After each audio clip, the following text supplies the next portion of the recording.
নমস্কার, high news আপনাদের সকলকে স্বাগত। সঙ্গে রয়েছে আমি শ্রীপর্ণা। আপনারা দেখছেন নিউজ টুডে। মকর সংক্রান্তির ভোরে ঘন কুয়াশার জেরে ব্যাহত যান চলাচল। দৃশ্যমানতা কম থাকায় বন্ধ করে দেওয়া হয়েছিল ভেসেল পরিষেবা। মকর সংক্রান্তির ভোরে ঘন কুয়াশার জেরে ব্যাহত যান চলাচল। দৃশ্যমানতা কম থাকায় বন্ধ করে দেওয়া হয়েছিল ভেসেল পরিষেবা। বন্ধ ছিল বাস চলাচলও। বাস, লঞ্চ এবং ভেসেল পরিষেবা বন্ধ হয়ে যাওয়ায় বিপাকে পড়েছেন গঙ্গাসাগরে আসা পুণ্যার্থীরা। রবিবার রাত 12:13 থেকে মকর সংক্রান্তির পূর্ণ স্নানের সময় শুরু হয়েছে, কিন্তু রাতে সাগরে জোয়ার থাকার কারণেই কাউকে ওই সমুদ্রে নামতে দেওয়া হয়নি। সোমবার ভোর 3টে থেকে শুরু হয়েছে পুণ্য স্নান। পুণ্য লগ্ন চলবে রাত 12টা পর্যন্ত। স্নান শুরু হতেই গঙ্গাসাগরে মানুষের ঢল, কিন্তু কুয়াশার কারণে মধ্যরাত থেকে 5 থেকে 6 ঘন্টা মুড়িগঙ্গা নদীতে বন্ধ ছিল ভেসেল চলাচল। লঞ্চ পরিষেবাও বন্ধ ছিল নামখানা পয়েন্টে। সকাল 7:30 থেকে লঞ্চ এবং ভেসেল চলাচল শুরু হলেও সকাল 9টার পর পরিষেবা স্বাভাবিক হয়। সাগর মেলা থেকে কচুবেড়িয়ার মধ্যে বাস পরিষেবাও বেশ কিছুক্ষণ বন্ধ ছিল। সোমবার ভোর থেকেই জায়গায় জায়গায় বিভিন্ন বাদ্যযন্ত্র বাজিয়ে গান বাজনার সঙ্গেই প্রার্থনা করতে দেখা গিয়েছে অসংখ্য মানুষকে। ভোর থেকেই ভক্তিমূলক গান বেজেছে সমুদ্র তটের আশপাশে। ভিড় এড়াতে ভোর ভোর স্নান সেরে কেউ মন্দিরে পুজো দিয়েছেন, কেউ আবার সাগরে দাঁড়িয়ে সেরেছেন সূর্য প্রণাম। এবার বারাণসীর ধাঁচে 3 দিন সাগর আরতির আয়োজন করেছে জেলা প্রশাসন। সোমবার জেলা প্রশাসন সূত্রে খবর, ভিড় 75 লাখ ছাড়িয়ে গিয়েছে। যদিও এই নিয়ে সরকারিভাবে এখনো পর্যন্ত কিছু জানানো হয়নি জেলা প্রশাসনের তরফে। স্নান ঘিরে সব রকম দুর্ঘটনা এড়াতে সাগরে অতিরিক্ত পুলিশ কর্মী মোতায়েন করার পাশাপাশি স্পিড বোট নামিয়ে নজরদারি চালানো হচ্ছে। নজরদারিতে রয়েছেন জাতীয় বিপর্যয় মোকাবিলা বাহিনীর কর্মীরাও। High News network. আজ পৌষ সংক্রান্তি, গ্রাম বাংলার ঘরে ঘরে চলছে পিঠে পুলির প্রস্তুতি।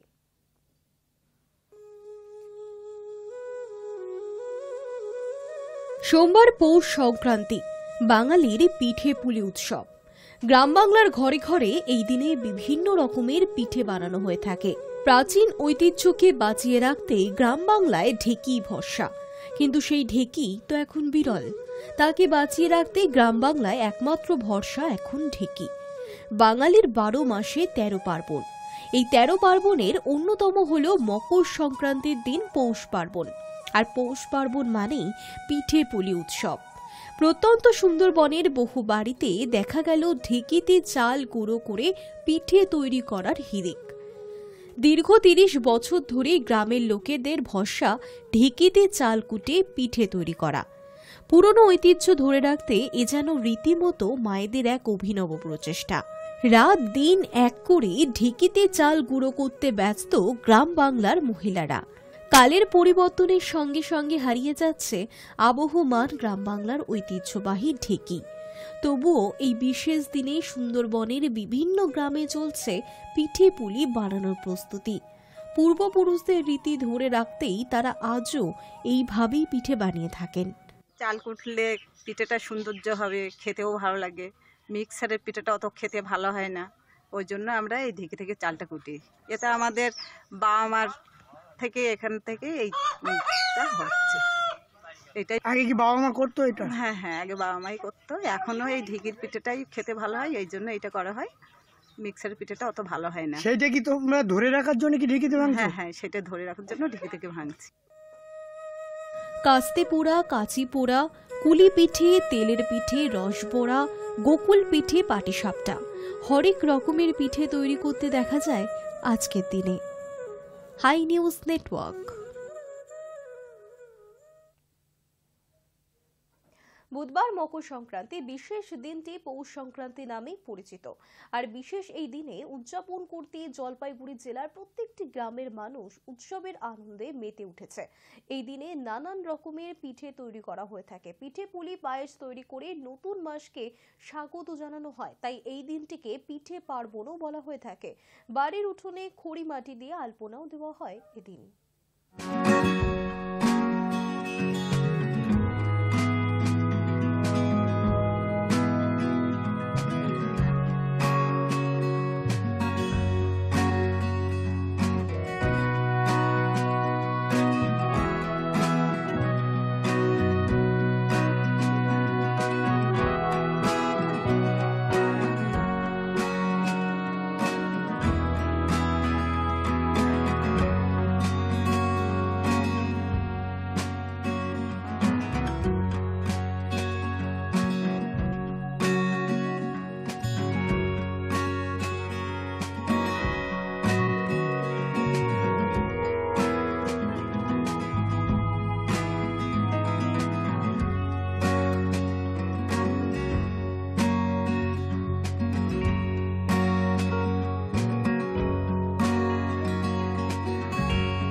আন্তর্জাতিক বইমেলা উপলক্ষে রবিবারেও ইস্ট ওয়েস্ট লাইনে বাড়তি কয়েকটি মেট্রো চালানো হবে বলে ঘোষণা মেট্রো কর্তৃপক্ষের। আগামী 18 থেকে 31 জানুয়ারি পর্যন্ত বিশেষ পরিষেবা দেওয়া হবে যাত্রীদের। আর এই লাইনে সোম থেকে শনি মোট 106টি ট্রেন চলে, কিন্তু মেলার দিনগুলিতে 120টি ট্রেন চলবে। রবিবার আপ এবং ডাউন মিলিয়ে মোট 80টি মেট্রো চালানো হবে বলে ঘোষণা আধিকারিকদের।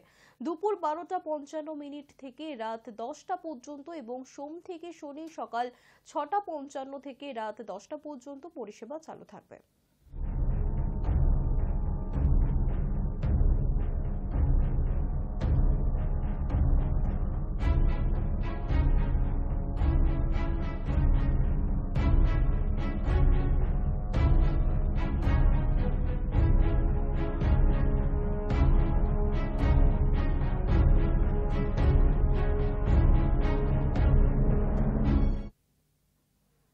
দিল্লিতে সোমবার ভোরে শূন্যতে নেমে গেল দৃশ্যমানতা। মৌসুম ভবনের পরিসংখ্যান অনুযায়ী সোমবারও দিল্লির সর্বনিম্ন তাপমাত্রা ছিল 3 ডিগ্রি সেলসিয়াসের ঘরে। দিল্লি ছাড়াও পাঞ্জাব, হরিয়ানা, উত্তরপ্রদেশের বিস্তীর্ণ অংশে সোমবার সর্বনিম্ন তাপমাত্রা ছিল 3 থেকে 7 ডিগ্রি সেলসিয়াসের মধ্যে।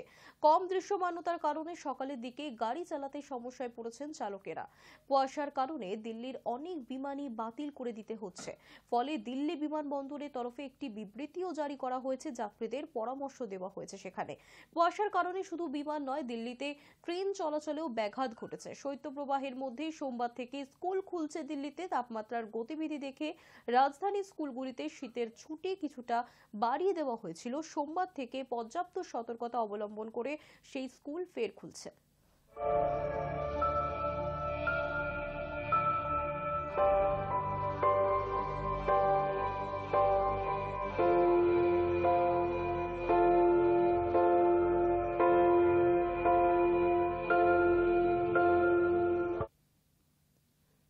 বিমান ছাড়তে দেরি হওয়ায় মেজাজ হারিয়ে পাইলটকেই মেরে বসলেন এক যাত্রী।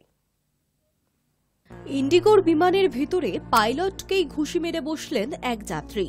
বিমান দেরি হওয়ার ঘোষণা শুনে মেজাজ হারিয়ে এমন ঘটনা ঘটিয়েছেন ওই যাত্রী, যা ভাইরাল হয়েছে সমাজ মাধ্যমে। যদিও এই ভিডিওর সত্যতা যাচাই করেনি হাই নিউজ। ভাইরাল ভিডিওটিতে দেখা যাচ্ছে বিমানের ভেতর যাত্রীদের সামনে মাইক হাতে কিছু ঘোষণা করছিলেন পাইলট।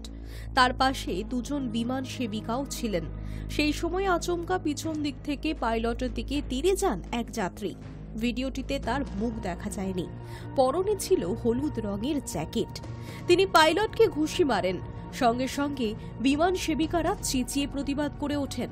ওই পাইলট বিমান ছাড়তে দেরি হবে বলে ঘোষণা করছিলেন। যাত্রীকে বোঝানো হয় বাধ্য হয়েই বিমানটি ছাড়তে দেরি করা হচ্ছে। বিমানের কর্মীদের সঙ্গে ওই যাত্রী বচসায় জড়িয়ে পড়েন। ভিডিওটি নিয়ে মিশ্র প্রতিক্রিয়া দেখা গিয়েছে নেট নাগরিকদের মধ্যে। যাত্রীর আচরণকে সমর্থন করেননি কেউ। অনেকেই তার গ্রেফতারির দাবি তুলেছেন। ওই যাত্রীকে আজীবনের জন্য বিমান পরিষেবায় নিষিদ্ধ করে দেওয়া উচিত বলেও মনে করেছেন কেউ কেউ। আবার ইন্ডিগোর পরিষেবা নিয়েও অসন্তোষ প্রকাশ করেছেন অনেকেই। তারা জানিয়েছেন গত কয়েক সপ্তাহ ধরে ইন্ডিগোর পরিষেবায় নানা গলদ থাকছে, যা যাত্রীদের হেনস্থার অন্যতম কারণ। তবে পাইলটের গায়ে হাত তোলাকে সমর্থন করেননি কেউই। High News network. রাম মন্দির উদ্বোধনকে কেন্দ্র করে সোশ্যাল মিডিয়ায় বেড়ে চলেছে প্রতারণা। ভিআইপি পাস দেওয়ার নামে তারা ফাঁকা করে দিচ্ছে ব্যাংক অ্যাকাউন্ট। আগামী 22 জানুয়ারি অযোধ্যার রাম মন্দির উদ্বোধন রয়েছে এবং রামলালার প্রাণ প্রতিষ্ঠা করা হবে সেদিনই। ওই দিন আমন্ত্রিত অতিথি এবং ভিআইপিরা ছাড়া কেউ মন্দিরের ভিতরে প্রবেশ করতে পারবে না। আর এই সুযোগকেই কাজে লাগাচ্ছে প্রতারকরা। সূত্রের খবর, ফোনে মেসেজ করে রাম জন্মভূমির অভিযান নামে একটি এপিকে ফাইল পাঠানো হচ্ছে। তারপর আরেকটি মেসেজের মাধ্যমে ভিআইপি পাসের জন্য এপিকে ডাউনলোড করতে বলা হচ্ছে। আর তা মাত্রই মিনিটের মধ্যে টাকা লুট। মন্দির কর্তৃপক্ষের দাবি, এই জালিয়াতির পথে রাম মন্দিরের কোনো যোগসূত্র নেই।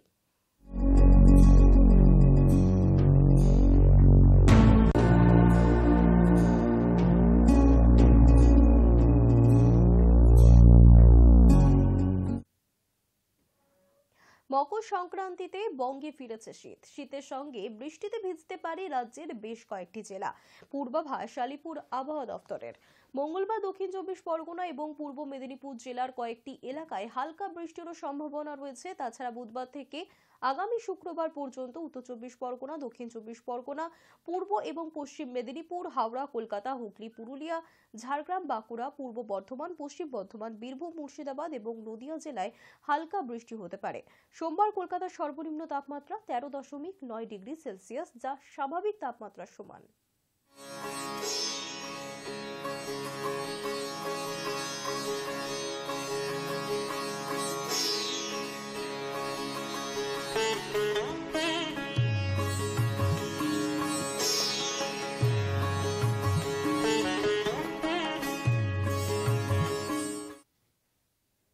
কলকাতার পাশাপাশি নজর রাখবো জলপাইগুড়ির আবহাওয়ার দিকে। উত্তরের জলপাইগুড়ি জেলা জুড়ে শীতের দাপট।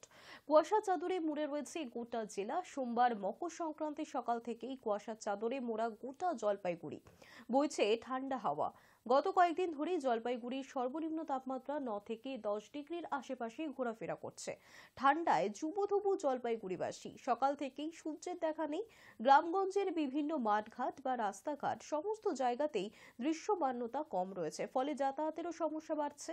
আর সেই সঙ্গে শীতের সকালে চায়ের দোকানে ভিড় জমাতে দেখা যাচ্ছে স্থানীয় মানুষজনকে।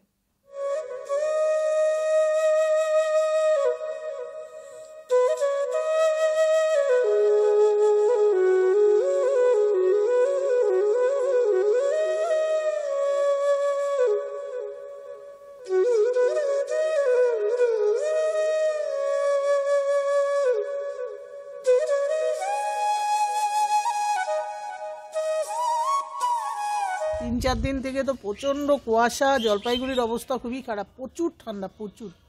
সবসময় আগুনের কাছে থাকতে হচ্ছে।